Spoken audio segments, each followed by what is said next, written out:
बिस्मिल्लाहिर्रहमानिर्रहीम। मेरे अब्बा बिल्डिंग का कूड़ा जमा करते थे, लेकिन मुझे अमीर होने का शौक था।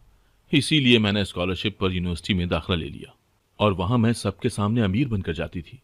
वहाँ मुझे एक लड़का पसंद आ गया और हमने शादी तक जाने का फैसला कर लिया। लेकिन अब भी सब मेरी हकीकत से अनजान ही थे। फिर हम दोनों ने छुप कर शादी कर ली। और फिर एक दिन मैं अपने बाबा की जगह बिल्डिंग का कूड़ा लेने गई। जैसे ही पहला दरवाजा खुला, मेरी चीख निकल गई, क्योंकि वहां तो मेरा नाम मरहा है और मेरी उम्र 25 साल है। मेरा ताल्लुक लाहौर से है। मैं एक खासे गरीब घराने से ताल्लुक रखती हूँ। हम लोग लाहौर की सबसे बड़ी बिल्डिंग के सर्वेंट क्वार्टर में रहते थे। मेरे अब्बा वहां के चौकीदार भी थे और अम्मा पूरी बिल्डिंग के लोगों के घरों की सफाई करती थी। दो भाई थे जो दोनों ही छोटे थे। हमारी हंसती मुस्कुराती छोटी सी फैमिली थी, लेकिन मैं थोड़ी सी लालची थी। मैं बस यही चाहती थी कि कुछ ऐसा हो कि मैं भी वैसे ही अमीर हो जाऊं जैसे यहां बिल्डिंग में रहने वाले सारे लोग हैं। मैं उन्हें देख देख कर बड़ी हुई थी और मेरे दिल में बहुत सारी हसरतें थी। मैं भी चाहती थी कि मैं सबकी तरह आला कपड़े पहनूं और बहुत अच्छी जगहों पर पढूं, लेकिन ऐसा कभी भी मुमकिन नहीं हुआ था। अम्मा जिन घरों में काम करती थी, उन्हीं घरों में जिन बच्चों के कपड़े छोटे या फिर पुराने होते थे, वही हमारे लिए आते थे। और जो किताबें किसी की फट जाती या कोई किसी और क्लास में जाता, तो वो पुरानी किताबें मेरे लिए आती थी। सरकारी स्कूलों और पुराने यूनिफॉर्म पहन पहन कर ही हम बड़े हुए थे। और फिर उन्हें देख देख कर मैंने ये सोच लिया कि मैं भी कुछ बड़ा करूंगी, क्योंकि मैं इस गुर्बत की जिंदगी से तंग आ गई थी। मैं भी अब उन्हीं अमीरों की तरह रहना चाहती थी। इसीलिए मैंने मेहनत करना शुरू कर दिया और अब मैं जी लगा कर पढ़ती थी। स्कूल में 100 बच्चों की क्लास में मैं अब अव्वल आने लगी थी। सब लोग बहुत हैरान थे। अब मुझे सब कुछ समझ आने लगा था, लेकिन मेरी भूख कभी खत्म ही नहीं होती थी, क्योंकि मेरे जहन में था कि मुझे अब सोसाइटी के सब बच्चों से सबकत ले जानी है। इसी वजह से मैं रात को भी नहीं सोती थी। मैं अकेली रात को घर के बरामदे में पढ़ती थी, क्योंकि घर में इतने कमरे नहीं थे कि मुझे अलग से जगह मिल सके।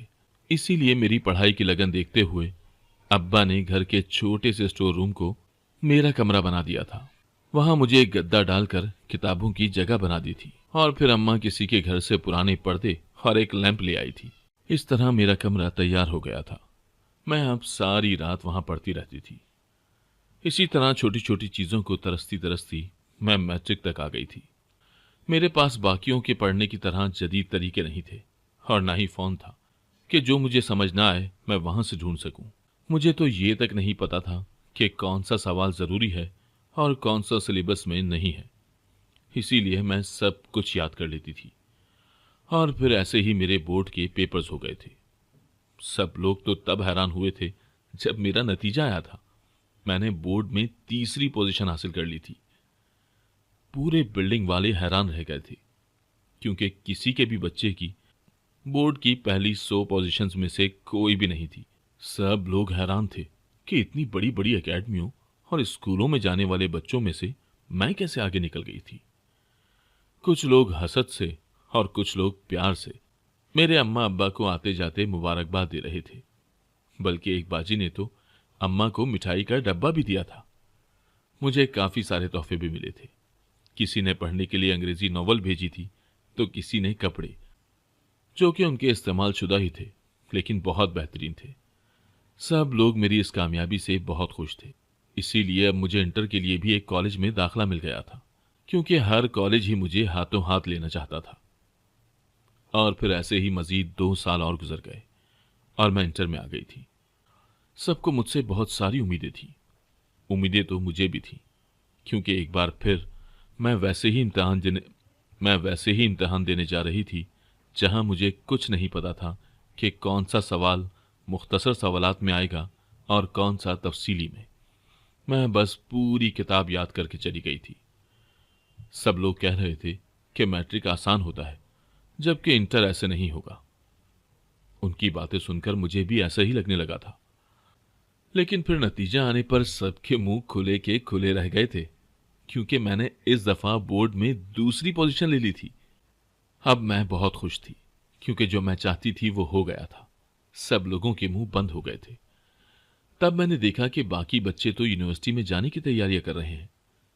फिर मैंने भी सोचा कि मुझे भी जाना चाहिए। मैंने अब्बा से बात की तो उन्हें कोई ऐतराज नहीं था। ऐतराज अम्मा को था कि अब बच्ची की शादी कर देनी चाहिए, और उन्होंने अपने भांजे को भी मेरे लिए देख रखा था। अब्बा को भी कोई ऐतराज नहीं था। और फिर मैं भी रो धो कर बैठ ही गई थी, लेकिन मेरे दिल में अब भी आस थी। फिर एक दिन अम्मा की तबीयत खराब थी। तब मैं उनकी जगह बिल्डिंग के घरों की सफाई करने गई। तब मुझसे कुलसूम आंटी ने पूछा कि तुम ये क्या कर रही हो। मैंने उन्हें बताया कि मैं आगे नहीं पढ़ूंगी। तो उन्हें बहुत अफसोस हुआ था कि इतना अच्छा नतीजा लाकर भी मैं घर बैठी हूं। उनकी बेटी के 70% मार्क्स थे और इंजीनियरिंग यूनिवर्सिटी में दाखिले की तैयारी कर रही थी। उस दिन तो आंटी ने कुछ नहीं कहा, लेकिन अगले दिन वो शाम को घर आई। उस वक्त अब्बा भी मौजूद थे और अम्मा भी। तब उन्होंने उन दोनों को समझाया कि ये बच्ची तुम लोगों की किस्मत बदल सकती है। इसे किसी यूनिवर्सिटी में दाखिला दिलवा दो या टेस्ट ही दिलवा दो। जितनी ये ज़हीन है, यूनिवर्सिटी इसे स्कॉलरशिप पर दाखिला दे देगी और ये मुफ्त में पढ़ेगी। ये पढ़ लिख कर तुम लोगों को गुर्बत से निकाल देगी और कहीं अच्छी नौकरी करेगी। कुलसूम आंटी के समझाने पर अब्बा और अम्मा दोनों समझ गए थे और उन्होंने मुझे दाखिले की इजाजत दे दी थी। फिर कुलसूम आंटी ने अपनी बेटी इरम को कहा कि वो अपनी किताबें मेरे साथ बांट ले। और फिर हम में यह तय हुआ था कि इरम मुझे रात को पढ़ने के लिए किताबें दे देती थी और सुबह सुबह मुझे उसे वापस करनी होती थी। मैंने भी इस चीज पर समझौता कर लिया था, क्योंकि मुझे भी अपनी जिंदगी बदलनी थी। मैं भी इस गुर्बत से तंग आ गई थी। और फिर ऐसा ही होने लगा। मैं हर रोज रात को किताबें ले आती और सारी रात पढ़ती थी, क्योंकि इरम रात को नहीं पढ़ती थी। उसे रात को ड्रामे देखने होते थे और सोशल मीडिया इस्तेमाल करना होता था, जबकि दिन में वो पढ़ती थी। और फिर इस तरह रातों को तैयारी कर करके इंजीनियरिंग का एंट्री टेस्ट भी पास आने लगा था। मैं बहुत डरी हुई थी, क्योंकि सब लोग कह रहे थे कि मैट्रिक और इंटर तो सारी किताब याद करके दिया जा सकता है, लेकिन ये इम्तहान ऐसे नहीं दिया जाता, यहां पर रट्टा चलता है। लेकिन फिर भी मैंने सोच लिया था कि मैं अपनी किस्मत आजमा कर ही रहूंगी। और फिर मैं भी इरम के साथ टेस्ट देने चली गई। मैं बाहर निकली तो मुझे कुछ भी इल्म नहीं था कि अंदर मैं क्या कर कर आई हूं। लेकिन जब नतीजा आया तो फिर से सब चौंक गए थे, क्योंकि मैंने सब लोगों में जिन्होंने वहां टेस्ट दिया था अव्वल पोजीशन हासिल की थी, जबकि इरम बुरी तरह फेल हो गई थी। सब लोग मुझे मुबारकबाद दे रहे थे, क्योंकि मुझे मुल्क की सबसे बड़ी यूनिवर्सिटी में दाखिला मिल गया था। वो भी बिल्कुल मुफ्त था। मुझे 1 रुपया भी अदा नहीं करना था, बल्कि यूनिवर्सिटी खुद मुझे हर माह का वजीफा देती थी। इस तरह मेरा पहला दिन आ पहुंचा था जब मुझे यूनिवर्सिटी जाना था। मैंने सोच लिया था कि मैं खूब पढ़ूंगी और अपनी पढ़ाई पर किसी को भी हावी नहीं आने दूंगी, और मैं अब अपनी जिंदगी भी जीऊंगी। जब यूनिवर्सिटी का पहला दिन आया तो फिर से वही मसला लाहक था कि क्या पहनकर जाऊं। और अब भी बाकी सब लोग ही मेरे काम आए थे, क्योंकि मेरी इतनी बड़ी कामयाबी पर फिर से मुझे कई पुराने सूट मिले थे जो ब्रांडेड थे, और ऐसे ही कई जूते और बैग थे। मैंने उनमें से ही एक सूट का इंतखाब किया था और तैयार होकर यूनिवर्सिटी पहुंच गई। मैं अपनी तरफ से काफी तैयार होकर गई थी, लेकिन जब मैं वहां दाखिल हुई तो वहां तो जैसे हुस्न का सैलाब आया हुआ था। कोई भी लड़की सर पर दुपट्टा लिए हुए नहीं थी। मैंने भी सर से दुपट्टा उतारा और एक तरफ जाकर अपने बाल खोल लिए, जो कि शुरू से ही सिल्की थे। और फिर इरम की दी हुई एक लिपस्टिक निकाली और वही होंठों और गाल पर लगा ली। अब मुझे अच्छा महसूस हो रहा था। दुपट्टा मैंने गले में डाल लिया था। और फिर मैं क्लास में गई तो वहां भी मुझे बहुत इज्जत मिली थी और मुझे टॉपर कहकर मुतारिफ करवाया गया था। सब लोग मुझे इज्जत से देख रहे थे। ये वही इज्जत थी जो मैं सबकी निगाहों में खुद के लिए देखना चाहती थी, लेकिन आज तक नहीं देख सकी थी, क्योंकि सब मुझे बस एक चौकीदार की बेटी समझते थे। यहां सब लोग मेरे बारे में बातें कर रहे थे। सब कह रहे थे कि कितनी ज़हीन है और अमीर भी है, इतने अच्छे कपड़े और इतना अच्छा बैग है, क्या कमाल की लड़की है। मुझे ये सब बातें अच्छी लग रही थी। यहां सिर्फ मैं ही थी जो मुफ्त पढ़ रही थी, क्योंकि सिर्फ टेस्ट की टॉपर को ही मुफ्त दाखिला मिलता था। बाकी सब लोग यहाँ भारी फीस देकर आए। और फिर मेरी दोस्ती ऐसे ही लोगों से हो गई थी जो यहाँ भारी फीस देकर बैठे थे। ये पूरा ग्रुप था जो कि अमीरजादों का था। इसमें 3 लड़कियां और 5 लड़के थे। सब के सब मुल्क के सनती घरानों से ताल्लुक रखते थे और उनका खानदान अमेरिका और लंदन में मुकीम था।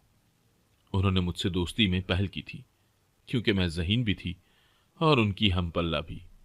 वो लोग सिर्फ अपने हमपल्ला लोगों को ही ग्रुप में शामिल कर रहे थे, क्योंकि ये सब अमीरजादे बचपन से ही अच्छे स्कूलों में एक साथ पढ़ते आए थे। लड़कियां बेहद स्टाइलिश थीं और जीन्स और टॉप पहन कर रखे थे। दुपट्टे का नाम भी नहीं था और बालों को अजीब से रंग किए वो किसी और ही दुनिया की लगती थी। मुझसे सबने पूछा कि तुम इतने अच्छे घर से हो, फिर भी शलवार कमीज क्यों पहनी है? तो मैंने उन्हें बताया कि मैं ये सब पसंद नहीं करती, लेकिन दिल ही दिल में मुझे वैसे ही कपड़े पसंद थे। मुझे अब अपने काले बाल अच्छे नहीं लगते थे, लेकिन मैं अब सबके सामने बस ऐसे ही कहती थी कि जैसे सब मेरी मर्जी का हो। मैंने कह रखा था कि मेरे घर वाले तुर्की में होते हैं और अम्मा एक फैशन डिजाइनर है। जब एक दोस्त ने अम्मा के ब्रांड का नाम पूछा तो मैंने उसे झूठ मूठ का एक ब्रांड बता दिया और सब ने आंखें बंद करके यकीन भी कर लिया था। मेरे पास एक छोटा सा मोबाइल था जो कि बटनों वाला था। सब मुझसे पूछते थे कि तुम दूसरा फोन क्यों नहीं रखती। मैंने उन्हें कहा कि मैं सोशल मीडिया की दुनिया से दूर रहना चाहती हूँ, इसीलिए मुझे ये सब पसंद नहीं है। लेकिन सब लोग बहुत इसरार करते थे, मगर मैं उन्हें क्या बताती कि मेरे घर वालों ने तो ये फोन भी मुझे बड़ी मुश्किल से लेकर दिया है ताकि राब्ता रह सके। और फिर यूनिवर्सिटी में ही मुझे एक लड़का अली पसंद आ गया, जो कि मुझसे बहुत प्यार करता था और मुझे दीवानों की तरह देखता था। मुझे भी वो अच्छा लगता था। वो एक अमीर खानदान से था और उसके बाप के कई बड़े बड़े होटल थे और भी बहुत बड़ा बिजनेस था। मैं उससे दूर दूर रहती थी क्योंकि मुझे पता था कि हमारे स्टैंडर्ड में बहुत फर्क है। मैं अगर उससे प्यार भी करती तो फिर क्या होता, सबको मेरे बारे में पता चल जाता और मैं ये नहीं चाहती थी। लेकिन फिर भी मैं खुद को नहीं रोक सकी थी और वो मुझे पसंद आ गया। अब तो जैसे मैं 7वें आसमान पर थी। अली ने मुझे एक मोबाइल भी गिफ्ट कर दिया था। मैंने उसे बहुत मना किया था, लेकिन उसने चोरी से मेरे बैग में वो फोन डाल दिया था। जब मैं घर गई तो सबके सामने मेरे बैग में से आवाज आई थी। सब ने हैरत से मेरे बैग की तरफ देखा था और फिर वहां से जब इतना महंगा फोन निकला तो हर कोई हैरान रह गया था, क्योंकि हमारे पूरे खानदान में किसी के पास वैसा फोन नहीं था। वो फोन तकरीबन 1 लाख का था। सब लोग मुझे अजीब नजरों से देख रहे थे। फिर मैंने उन्हें कहा कि ये एक दोस्त का है, उसने मुझे संभालने के लिए दिया था, और फिर निकालना भूल गई। सब लोग मुतमईन हो गए थे। अब्बा ने कहा, इतनी महंगी चीजें ध्यान से रखा करो, हम तो किसी को वापस भी नहीं कर सकते। मैंने भी जल्दी से फोन लेकर वापस बैग में डाल दिया था और कहा, कल वापस कर दूंगी।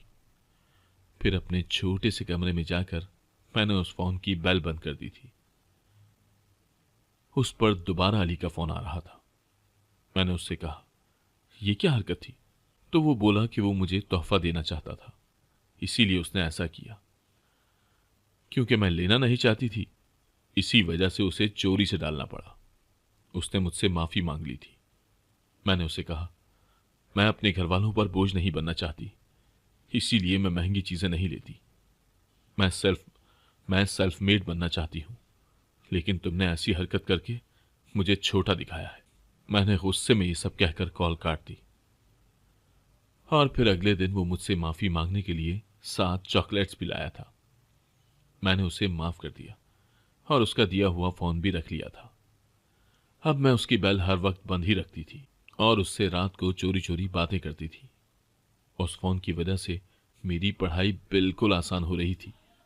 मुझे शॉर्टकट पता लग रहे थे और अब तो मैं हवाओं में थी। सब लोग मुझे और अली को कपल कहते थे। और फिर एक दिन मेरे बाबा मुझे लेने यूनिवर्सिटी आ गए। वो किसी बिल्डिंग वाले के काम से यहां तक आए थे, इसीलिए यूनिवर्सिटी के अंदर आ गए और फिर मुझे कॉल की। उन्होंने उस वक्त पुराने कपड़े पहने हुए थे और उनके जूते भी फटे हुए थे। मुझे एकदम से शर्म आई थी। मैं कहीं जाकर छुप जाना चाहती थी या फिर जमीन में दफन हो जाना चाहती थी, लेकिन अब्बा ने मुझे देख लिया था और फिर मैंने उन्हें कहा कि आप घर चले जाएं, मैं कुछ देर में खुद आ जाऊंगी। अली ने मुझे उनके साथ खड़ा देख लिया था। उसने मुझसे पूछा कि वो कौन थे, तो मैंने कह दिया कि हमारा ड्राइवर था। अली भी मान गया था। ऐसे ही दिन गुजर रहे थे। अली अक्सर मुझे बिल्डिंग तक भी अपनी बड़ी सी गाड़ी में उतारने आता था। इसकी वजह से मुझे लोकल से नहीं जाना पड़ता था, मैं आराम से घर पहुंच जाती थी। बल्कि अब तो एक दो दफा वो मुझे लेने भी आया था। उसे नहीं पता था कि मैं कौन सी वाली बिल्डिंग में रहती हूं, क्योंकि इस सोसाइटी में ऐसी कई बिल्डिंग्स थीं। ऐसे ही काफी सारे दिन गुजर रहे थे और सब अच्छा जा रहा था।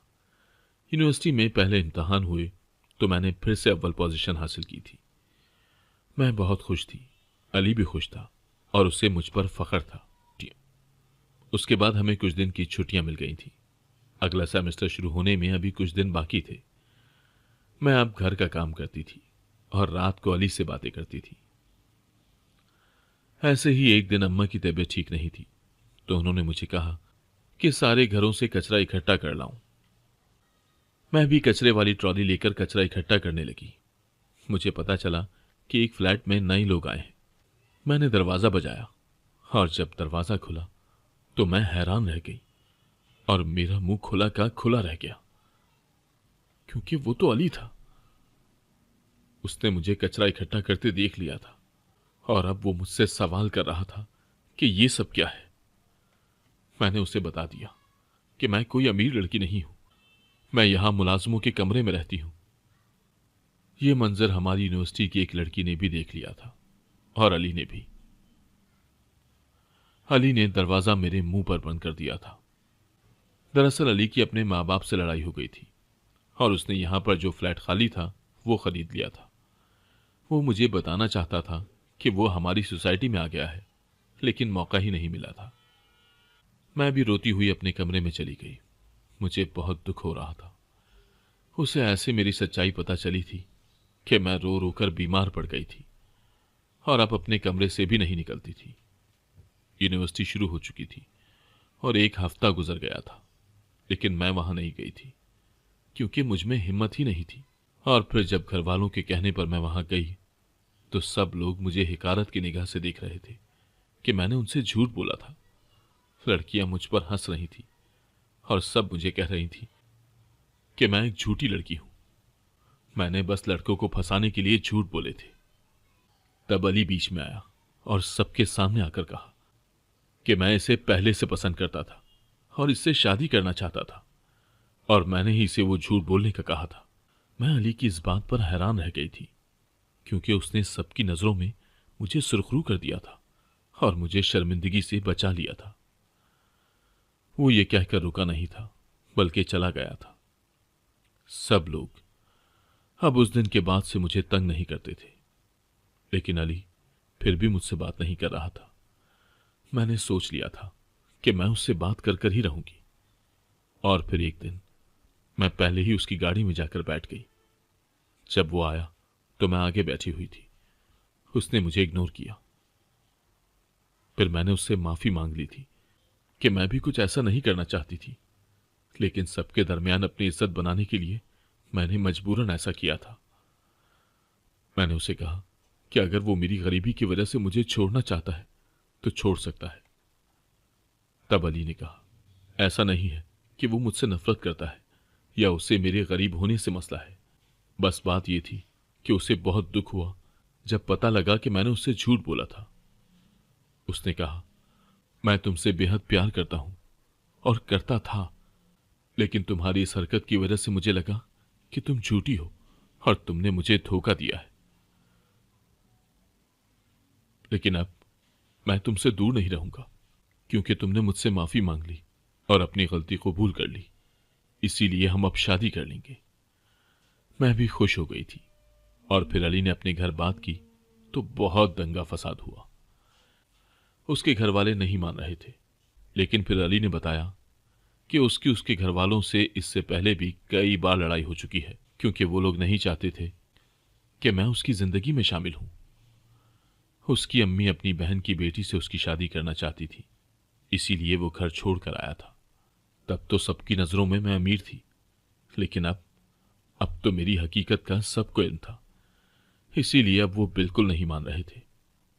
मेरे घर वालों ने भी मना कर दिया था और कहा था कि ऐसे घर में शादी नहीं करेंगे जहां मैं कमतर महसूस करूं। मैंने सबकी बहुत मिन्नतें की थी और उन्हें कहा था कि मैं उसके बगैर मर जाऊंगी। मेरी जिद के हाथों अब्बा भी हार मान गए और इसी तरह अली ने भी घर वालों से कहा था कि वो उन्हें कभी भी मुंह नहीं दिखाएगा। वो अपने माँ बाप का इकलौता बेटा था, इसीलिए वो लोग भी मान गए और फिर हमारी शादी कर दी गई। आज हम लोग बहुत खुश हैं और बहुत अच्छी जिंदगी गुजार रहे हैं। हमने अपनी कंपनी बना ली है, जहां मैं भी इंजीनियर हूं। हमारे 3 बच्चे हैं जो बिल्कुल अली जैसे हैं। सब घर वाले भी हमारे इस फैसले को दुरुस्त कहते हैं। नाजरीन, अगर आपको हमारी आज की ये कहानी पसंद आई तो इसे अपने दोस्तों के साथ शेयर करना मत भूलिएगा। और अगर आप हमारे चैनल पर नए हैं और अभी तक आपने हमारा चैनल सब्सक्राइब नहीं किया, तो सबसे पहले हमारे चैनल को सब्सक्राइब जरूर करें